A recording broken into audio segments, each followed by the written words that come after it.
Bonjour à tous, j'espère que vous allez bien. Moi, je vais très bien par la grâce de Dieu. Bienvenue à notre émission La Minute du Havre.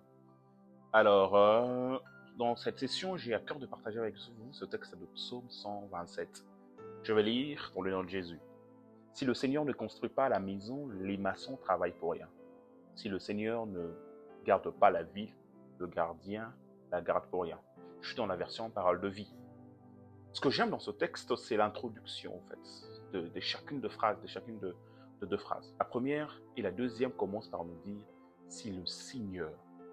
Ici, il ne s'agit pas d'une personne commune.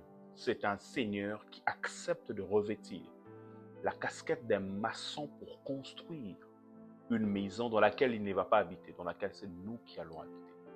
Mais ce que j'aime, c'est que quand il commence à construire cette maison, ce qu'il y a dans sa tête, la Bible dit qu'il fait toujours au-delà de ce que nous pensons et demandons. Donc, ce qu'il y a dans sa tête, c'est de nous emmener à construire de villes qu'il va garder.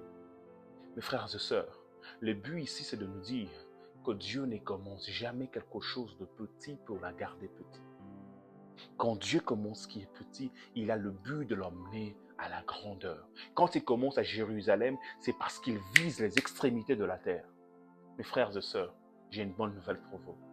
N'ayez pas peur de la petitesse d'aujourd'hui, parce que Dieu est capable de commencer par une maison pour finir avec une ville.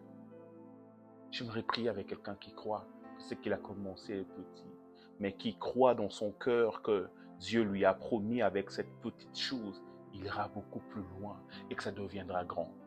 Prions ensemble. Seigneur Dieu, merci pour cette parole qui nous donne de l'espoir. Cette parole qui nous fait comprendre que la petite foi qui ressemble à une graine de senevé peut déplacer les montagnes, Père. Seigneur, nous croyons qu'en construisant la maison, tu vises une ville que tu vas garder dans nos vies, Père. Rends-nous sensibles à ne pas regarder aujourd'hui, mais à croire à un lendemain meilleur. Dans le nom de Jésus. Amen.